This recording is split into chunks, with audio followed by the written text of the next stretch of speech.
Hi, Hi, nice to Sharon. meet you. It's great to meet you too. How are you? Not bad. Where are you calling from? I'm in North Carolina. Oh, not bad. Uh, it's Good great to to see meet you. Yeah. Sorry. But I just want to get started with like, since you're working very intimately with Chris. So what did you sort of learn about him throughout this process and his commitment to sort of aging more gracefully? Well, he's sort of like, as we all know, this big A-list celebrity, and I know that he works out a lot, and that's about all I knew besides just watching all the movies that he's been in. But to understand that he's a producer in this series, that he's really committed to making himself healthier and then educating others about it was really fascinating for me, but also really heartwarming as someone who really believes in the health and science behind this. So the fact that he's committed and wants to educate others was just amazing. Awesome. And so like with the episode memory, you're also working with how to sort of age more gracefully, where you're avoiding stuff like dementia and Alzheimer's disease. So, what are some like early signs that maybe like I think Chris is 38, 39, I'm 31. So it's like, what are some early signs that we could see in our 30s that maybe it could pay off in our in like our In the especially in future. aging? Yeah, Yeah. I mean, this is a fantastic question. So I think one thing that most people don't know about Alzheimer's disease and a lot of these other related dementias is that the pathology or the proteins that build up in the brain that cause these diseases can occur decades before we even have any clinical symptoms. So if we think about Alzheimer's disease causing memory loss, the pathology of amyloid proteins and tau proteins that build up in our brain can occur 15 to 20 years before any symptoms of memory loss begin. So I would not expect you, Rowan, or Chris to have any memory problems now in your 30s, and me in mhm, my 40s. I wouldn't expect that to occur. But what we can do now is so important. And that's the nature of the episode, is keeping healthy. And how do we keep our brain healthy? With exercise, eating healthy, sleeping well, stimulating our brain, socializing. Those are all factors that diminish that risk of developing Alzheimer's disease future in life and other degenerative diseases. awesome. And like you mentioned, exercise and your diet and everything plays a huge factor. But when we are also living in like a unprecedented sort of age where I think most of our time is spent on screens, like we're talking on a screen right now. So it's Yeah. like, how is that sort of affecting us in long term, or is that research still being done since this is the first generation that's going through Oh yeah, you know the answer to that. Yeah, exactly. it? I'm of this Gen X uh, situation where cell phones were invented in my 20s. And so we don't have that long-term data to see how detrimental or how helpful it is for our brains and our bodies. There's mixed data, and we actually tackle this in the episode, that there's some benefits to the technology that we have, but we also recognize that there are some factors that can affect our attention and multitasking abilities with the technology that's available. So I think it's really important that the data is still emerging, but we should probably take breaks and do the things that we know are important for our brains. So to be on screens all day, we should take a break. If we're having trouble concentrating, yeah, maybe we've been getting paged and texted and all those things too much, and we just got to go outside, go for a walk.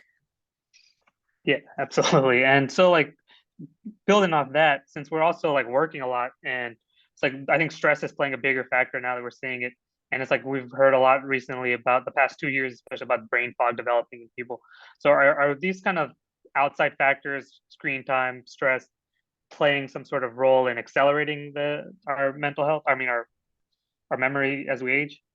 Yeah, I mean, I think there hasn't been as much rigorous data about looking at stress specifically and its risk association with developing Alzheimer's disease and dementia, but for sure, we clearly think that it's associated. And because of that, right, because we know we have stress that can affect our physiological responses, increase heart rate, high blood pressure. People can get ulcers. All of those factors can increase the risk for developing Alzheimer's disease. Age is the biggest risk factor, but we can see vascular risk factors as other risk factors, including high blood pressure, high cholesterol, all of those things. So if we are spending more time stressed out, eating chocolate chip cookies like I did during the pandemic to eat my feelings, that's not going to be good for our brain health. So we do have to remind ourselves of what we do know is helpful and healthy, even if the data isn't there yet.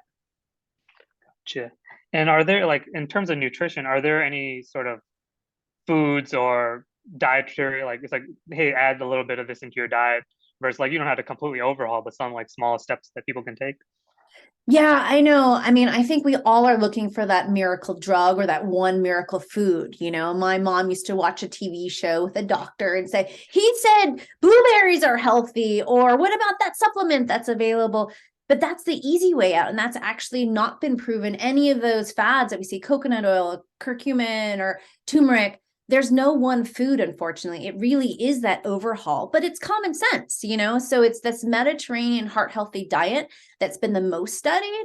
But Rowan, I'm going to guess that Mediterranean diet's not in your cultural background because it's not in mine either. And so what I usually say to my patients is that you don't have to overhaul completely, but let's think about what may be healthy in that type of diet. If I told my dad, you can't eat rice, there's no way he would survive. What we would say is look at the lean proteins, less fried food, more vegetables. And every culture has that type of diet. We just need to really, lean into that type of food and nutrition. Oh yeah, my mom used to tell me about eating a lot of almonds.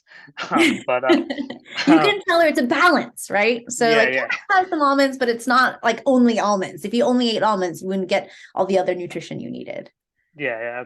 And then we're also seeing, I think, like in terms of I think these fluctuating sort of dopamine levels when you're, but especially in terms of like addiction and stuff like that, where like you're seeing higher cases of younger people becoming addicts. And I don't sorry, I'm like not verbalizing it the best again, but what kind of sort are you seeing, like when they're on their path to sort of recovery, or that is affecting their sort of productivity in terms of memory?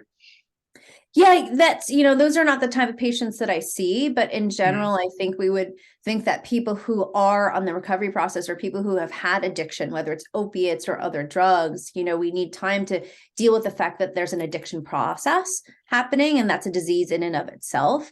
And all of those factors, whether it's the drugs themselves or the addiction, may have cognitive consequences, and supporting all of those aspects of it for their brain health and journey for recovery is important. And then, like my own one before my grandfather passed away a few years ago, he was experiencing dementia as well. But there was also like moments of like lucidity where you could see, oh, this guy, he remembers something from like we had a small conversation about something he remembered from when I was a kid, and Yeah. this was like 20 years later. So it's like, what sort of explains that phenomenon where people are still remembering? It's just it takes a little bit to bring it back. Yeah, so most likely that's related to Alzheimer's disease, but this can happen in a lot of various dementias too. And in specifically Alzheimer's disease, we see memory loss as the forefront of the symptoms. And usually we see new memories are harder to form because the memory structures, the hippocampus, aren't forming those new memories. But when you were little and when he was younger and his hippocampus was working well, those memories were forged and sent somewhere else. And so it's really tapping into that he could access. And everybody has good days and bad days. So it may have been that's a good day where he was able to really access that old memory. And what I usually suggest to patients and families is to bring out that old stuff, bring out the old photo albums, because that's the part that he remembers well. Bring out the old songs from his youth, that music. That'll really encourage him and kind of trigger those old memories. And in particular, emotions can really help access those old memories a lot better. So anything that's sort of traumatic in our lives, like 9/11, but something really happy in our lives, they have this emotional tag, probably from the amygdala, that helps hit that hippocampus so you can tag it better. So it's really helpful to use that access to kind of help support people and feel confident and oriented. Yeah. And in terms of feelings, like you're also, what kind of stuff are you seeing in terms of depression, like with people are under, experiencing early depression, or they don't even know that they're experiencing these feelings? Um, how does that sort of affect their memory loss? And is that something that if you, I don't know, if you sort of realize it yourself, is that something you can work backwards from? Yeah, so I'm going to think about that in two ways. One, in and of itself, a lot of mood disorders like depression, anxiety, irritability, in and of itself, they can have cognitive consequences. So imagine if you're really worried about this interview today, you may be distracted and not really focused at hand. So you might notice attention problems, multitasking problems, what we call executive function problems. So in and of itself, these mood disorders can cause cognitive problems. So then we say, let's treat that. Whatever the underlying cause may be, you're thinking about medications, cognitive behavioral therapy, or meditation wellness techniques.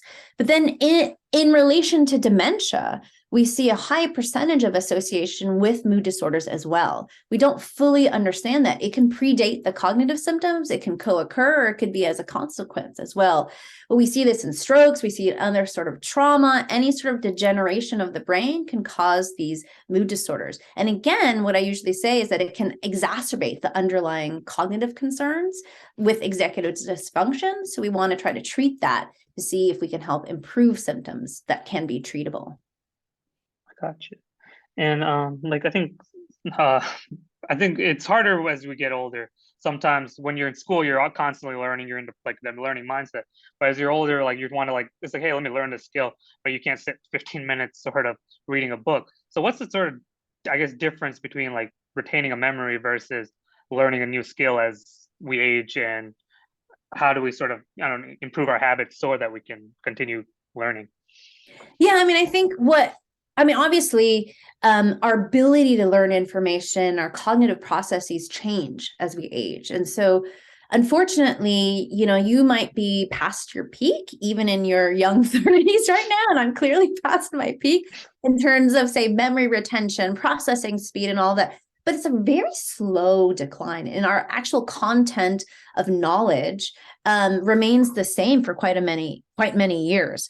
So it may be that you need to inspire yourself with different types of activities. Maybe it's not rote memorization, but if there's something that has an interactive component, or if it has, a motor skill component, they may be more beneficial, more exciting, more stimulating. Really, when I suggest to someone, keep your brain stimulated or keep yourself intellectually stimulated, you don't need to go learn another language. Do something that you enjoy, that you've always found fascinating. That'll inspire you even further.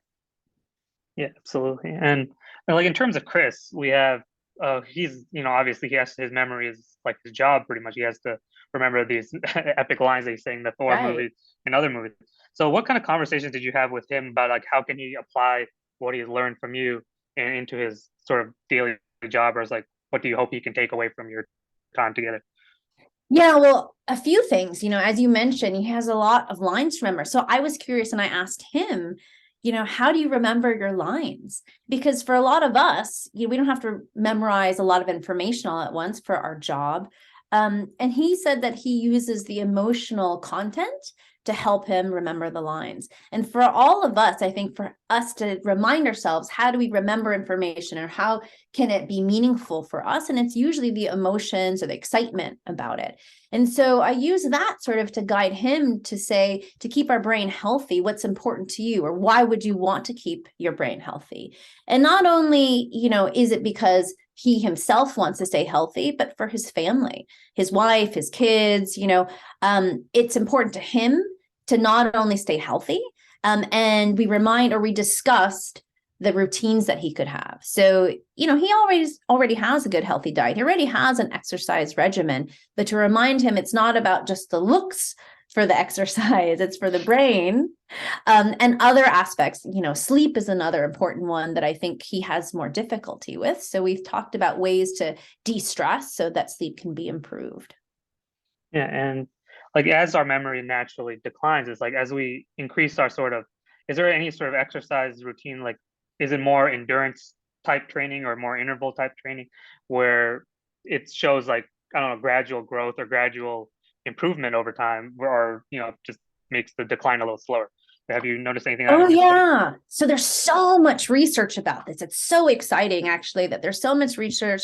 One study I like to quote is now 10 years old, but in older adults, but this can apply to younger people like yourself, the researchers took two groups of people, one that did no exercise and another group that did exercise on a treadmill, like 30 minutes, a few times a week, and measured their hippocampal volume, that's that memory center, and did cognitive tests. And after a year, The non-exercisers had a shrinking of their hippocampus about 1%, and that's sort of normal aging. And then the exercise group actually gained 1% and did better on memory tests.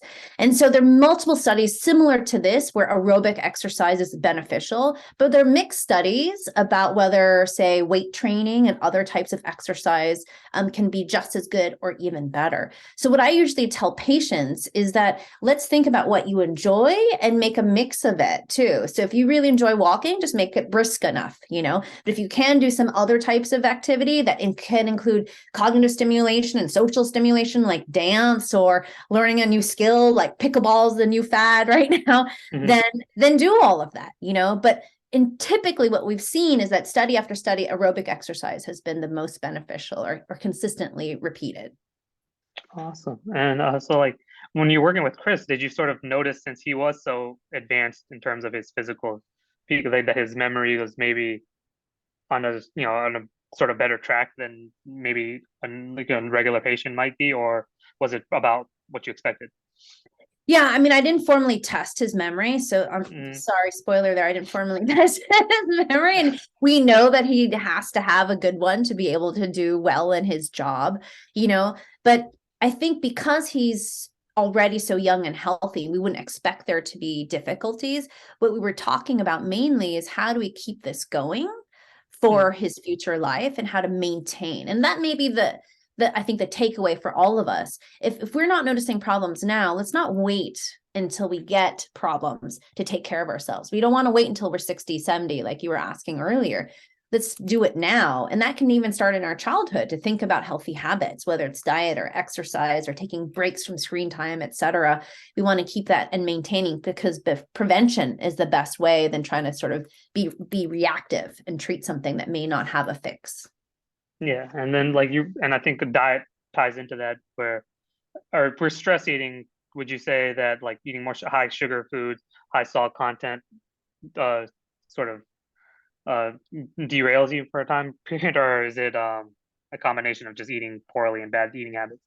Yeah, I mean, I think in general, what I was saying about the Mediterranean heart healthy diet, we can't say it's just the one thing in it that's helpful, but having that balance. So it's not too much salt, maybe a little salt's okay. It's not too much of high fat food, maybe a little bit of the healthier oils, or in moderation, doing what I did by having a chocolate chip cookie every night after the kids are in bed during the pandemic is not what we need to do. But, on occasion, we can have a little treat. Yeah.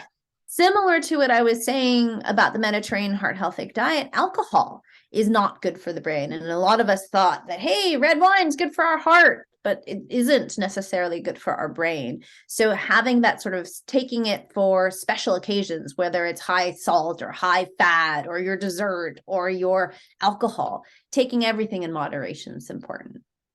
Yeah, absolutely. And I think I saw something with where you're talking about how this is how COVID-19 has affected memories, because it does feel like it's a worldwide phenomenon where it's like the past 2-3 years almost seem like a blur. And it's like, what have you kind of learned about what we've all collectively gone through these past 2-3 years that is causing that sort of effect? Yeah, I mean, my sense, and I think there's probably going to be more emerging literature about this, is this sort of like trauma that we all experienced, right?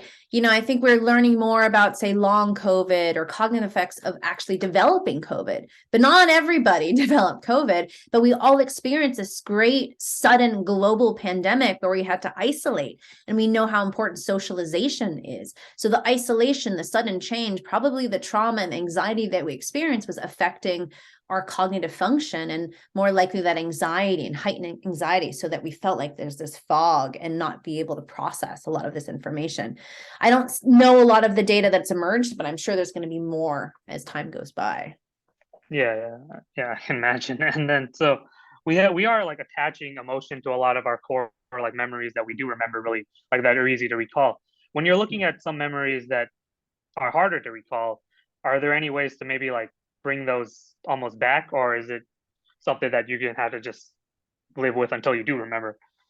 Yeah, I mean, I think proactively, if we're trying to remember information, I'm changing your question, but proactively, if we're trying to remember something, if you can tag it with an emotion, or people use memory palaces, if you have a lot of content, to remember. So for example, if you're not familiar with a memory palace, it's sort of like, imagine you're walking through a castle or a palace or something, and you can imagine the first doorway. If the first thing you had to remember was, say, it's a lot of playing cards, the red hearts, like 7 of hearts or something like that, then you can maybe imagine 7 people behind that door. So you tag it with something that's familiar. So proactively, it's much easier to remember if you have some content behind it. And it's similar to, say, why it might be hard to remember people's names. It doesn't have a semantic association or a clear meaning. So, but for past memories, that might be hard. Then we have to keep reminding ourselves repetition may be better, or trying to, again, tag some emotion so that you can remember it in the future. Yeah. And then would you say, like, circling back to the screen time, it's like, if we go back to a little bit of, spending more time outdoors, reading more books, could that improve like how we retain information versus we see it so quickly on a screen and it's like in and out, but versus where we're looking at a book, we had to actually, have some time to digest, or we're outside thinking about something. Is that stuff that, I don't know what you, if you want to. Yeah, I mean, I think, if we were taking more time to, say, walk outside, there have been studies that look at nature and memory retention, also looking at nature and its association with decreased taxing on our attention. So such that when we take that break and take, a walk in the park, then we're able to focus better. And then also creatively, we can increase our cognitive processes. So being constantly on, and that technology may then conversely be detrimental to the attention and memory storage. So I would say, yeah, if you could go have a picnic reading a book, that would be fantastic. Yeah. And so I guess just I don't want to keep you too long. This has been fantastic. As we move away from the episode, and it's like, and moving forward, it's like, what are, I don't know, maybe like 3 to 5 things you would recommend, like someone that wants to, improve improve how they're doing things. It's like, what are 3 to 5 things you maybe just like, hey, maybe you can just start here and then go from here. Yeah, I mean, okay. So I'm going to take that question in 2 different ways. One, I'm always going to say my top 3 are exercise, exercise, exercise. And we talked about that, and the diet, like the heart healthy Mediterranean diet, sleeping well, and cognitively stimulate yourself, socialize. But the first step, so you can say, yeah, I want to exercise more. The first thing to do is probably just make it a routine. So if right now you're doing 0 exercise, you're like, yes, yes, yes, I'll do it tomorrow. Like, just, it's always January 1st, people sign up for the gym membership. But let's just start with something small that is, manageable. So if we can say, let's build into my routine whatever's best for you. At lunchtime, go for a walk, or build at the end of your day, or before you go to work or something. Start with 15 minutes, 20 minutes, and then you build up to it. And then if your body gets used to that every day, it's so much easier to maintain. So start with those small baby steps. And that's, again, same thing with the diet, same thing with the social interaction, whatever it is that you feel like you need to augment, build that into the daily routine, and then everything will follow through. Awesome. Well, thank you so much, Sharon. I really appreciate your time. This has been fantastic. It was great to meet you.